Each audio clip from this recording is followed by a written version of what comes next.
banyak pekerja media itu sebenarnya tidak benar-benar memahami masalah pekerja migran ini dari segi struktural. Mereka hanya memahami dari segi kasuistik. Jadi lebih ke pelanggarannya, bahwa ini melanggar hukum. Tapi mereka tidak mampu melihat faktor-faktor ekonomi, politik, sosial, budaya di balik mengapa seorang pekerja migran sampai melakukan hal-hal yang melanggar hukum di negara tersebut. Media hampir nggak pernah membahas aturan visa, aturan tempat tinggal, atau company yang mungkin membayar sangat rendah sekali. Kita harus membedakan juga dengan yang ekspat, karena ekspat tidak mengalami itu, tidak terlalu buruk lah ya. Mungkin kalau Daniel bermigrasi ke Singapura tidak se ekstrim itu, mungkin hanya kamu orangnya brown skin, that's all. Tapi kamu tidak akan seperti pekerja dari Bangladesh atau Pakistan yang harus mengalami berapa layer diskriminasi. Jadi stigma dan diskriminasi kita sebagai orang asing, orang rendahan, orang miskin, pekerja murah itu sangat kuat sekali. So what? Kamu kriminal atau kamu korban? That's all. Bahwa kita tidak punya ruang tempat di mainstream ya, itu memang tidak bisa dipisahkan dari posisi kami secara ekonomi, politik, sosial dan budaya di masyarakat penempatan ya, bahkan di masyarakat Indonesia. Apa sih buruh migran atau pekerja migran bagi negara penerima? Kami ini cuma pekerja murahan, diambil dalam sistem kontraan dan dipulangkan setelah tidak dibutuhkan. Jadi posisi kami memang bukan manusia. Kenapa itu secara ekonomi kami ini hanya alat pembangunan. Jadi you have no right. Secara politik kita tidak punya hak dipilih dan memilih, tidak bisa terlibat dengan pemilu lokal, tidak bisa menjadi citizenship ya, tidak punya hak untuk bahkan menjadi residen tetap kita tidak punya. Dan secara sosial kamu terisolasi. Saya rasa topik hari ini amat relevan bagi kami di Malaysia kerana pada saat ini penularan COVID-19 di Malaysia memang tertumpu di kalangan pekerja migran, unfortunately. Dan ini telah membawa kepada sentimen anti-migran di kalangan rakyat Malaysia yang agak tinggi. Of course sudah tentu kita tak boleh, kita harus akui yang sentimen anti-migran ini bukan perkara baru dan bukan hanya semasa pandemik ini. Jumlah pekerja migran di Malaysia memang meningkat setiap tahun dan mereka memenuhi pelbagai industri pembikinan, pembinaan, peladangan, perikanan dan seterusnya. Tapi dalam dekad yang sebelum ni kita nampak lebih ramai pekerja migran di sektor perkhidmatan. Terdapat juga pekerja migran yang membuka perniagaan sendiri, mungkin dalam cara yang tidak legitimate, menggunakan nama rakyat Malaysia mungkin, dan ini menimbulkan pergeseran dengan penduduk tempatan. Jadi dinampak seperti macam dahulu mungkin mereka buat kerja yang dirty, dangerous, pekerjaan yang tidak dimahu oleh pekerja tempatan, tapi sekarang mereka mula memasuki sektor perkhidmatan dan pekerja tempatan merasa bahawa mereka mengambil peluang pekerjaan. Pekerja migran dilihat seperti membanjiri Malaysia dan cuba untuk mengambil alih Malaysia, cuba untuk mengahwini wanita-wanita kita menjadi rakyat Malaysia dan seterusnya.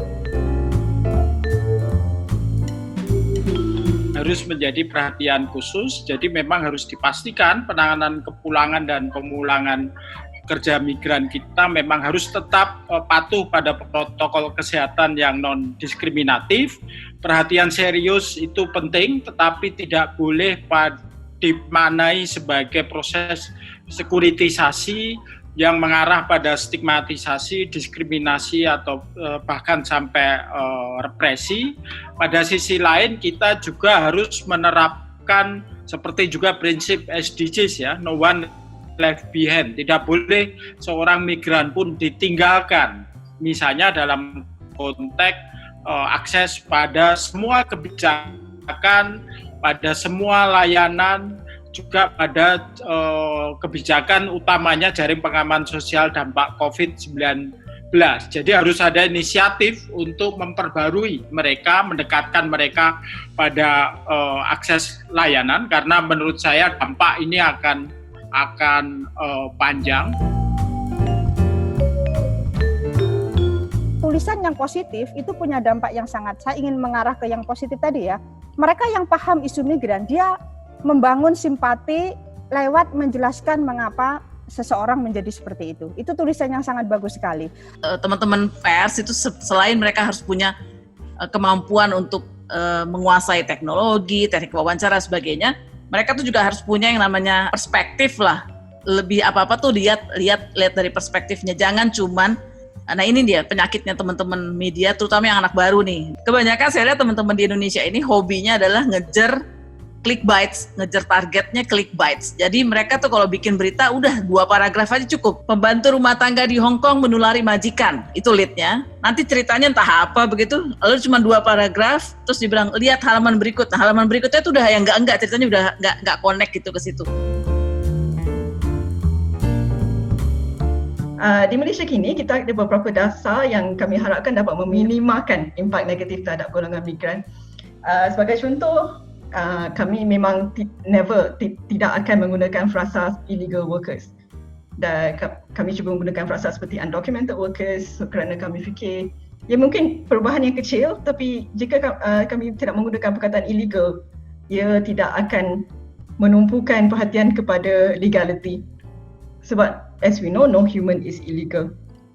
Kedua polisi kami ialah kami tidak menamakan status immigration atau kewarganegaraan atau etnik bila dalam laporan berkenaan jenayah. Kami berusaha untuk tidak melaporkan hate speech ke atas warga migran.